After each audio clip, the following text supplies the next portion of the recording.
Mummy నేను చెప్పేది విను.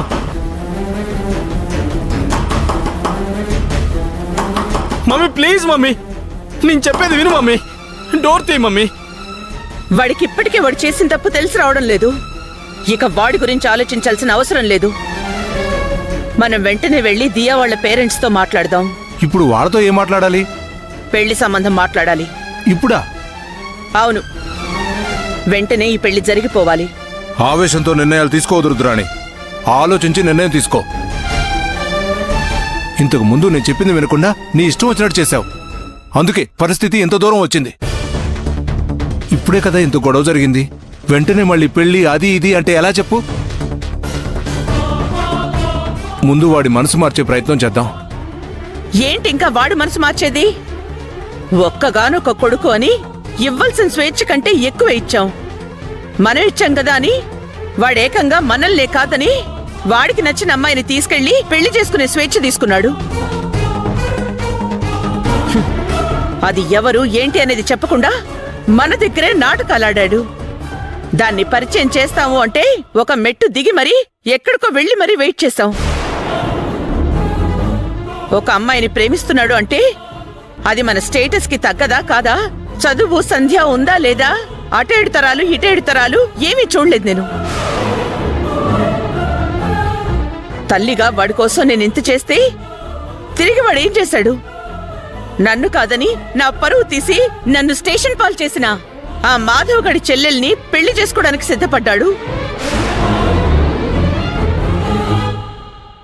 ఎవరినైతే నేను జీవితంలో మళ్ళీ చూడకూడదనుకున్నానో ఆ ఇంటి మనిషినే ప్రేమించి పెళ్లి చేసుకున్న నా ఇంటి కోడలుగా తీసుకొచ్చి నా కళ్ళ ముందే తిప్పాలనుకున్నాడు.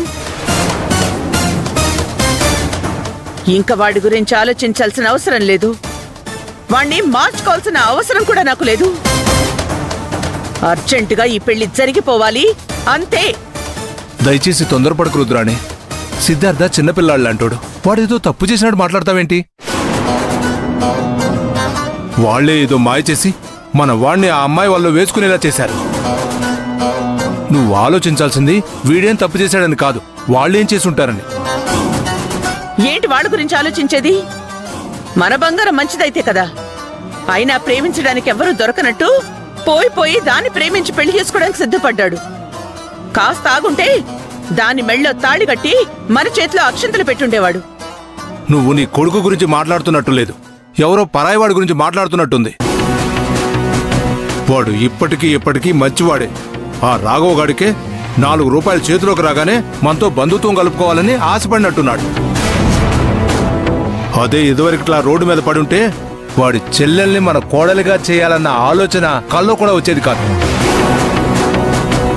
ముందు వాణ్ణేం చేయాలో ఆలోచించు. అసలు వాడి గురించి ఆలోచించడమే నాకు ఇష్టం లేదు. ఇంకా వాణ్ణేం చేయాలని ఆలోచించడం ఏంటి? ఆలోచించాలి రుద్రాణి. ఇల్లు ఆఫీస్ తప్పితే మరో ప్రపంచం తెలియని వాడికి ప్రేమను పరిచయం చేశారు.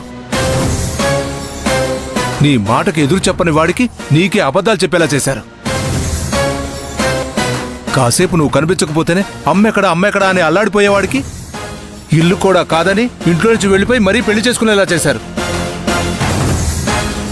ఇవన్నీ వాడి తెలివితేటలు కాదు, వాళ్ళ పన్నాగాలు. ఆ తెలివి ఆ ధైర్యం ఎక్కడి నుంచి వచ్చాయి? ఈ రోజు ఆ 4 రూపాయలు రావడం వల్లే కదా. మనం వెంటనే వాళ్ళని రోడ్డు మీదకి ఈడ్చాలి. ఇంకోసారి ఈ రుద్రాణి ఇంటి వైపు చూడాలంటే వాళ్ళ వెన్నులో వణుకు పుట్టాలి. అందుకే నీ కోపాన్ని ఉక్రోషాన్ని మొత్తాన్ని ఆ కుటుంబం మీద చూపించు, మన సిద్ధార్థ మీద కాదు. ఎలాగూ గదిలో వేసి బంధించావు కదా, మహా అయితే 4 రోజులు అన్నం తినడు. నిదానంగా మనం వాడిని మార్చుకోవచ్చు, ఇప్పట్లా మన మాట వినేలా చేసుకోవచ్చు. కానీ ఆ రాఘవ, భూమిని, ఆ మాధవ గాడిని మాత్రం వదిలిపెట్టద్దు. నిజమే కదా. ఇన్నేళ్లు లేని మార్పు ఇప్పుడొచ్చింది అంటే ఈ మార్పు తెచ్చిందే దాని పరిచయం, ఈ ధైర్యం ఇచ్చిందే ఆ కుటుంబం. వాడు చేసిన పనికి నాకొచ్చిన కోపాన్ని వాణ్ణేం చేస్తానని భయపడ్డాను. కానీ మీరు చెప్పింది కూడా నిజమే. ఇప్పుడు నా ప్రతాపం చూపించాల్సింది నా కొడుకు మీద కాదు, వాళ్ళ మీద. నా బిడ్డని నాకు కాకుండా చెయ్యాలని చూసిన వాళ్ళని ఊరికే వదిలిపెట్టను.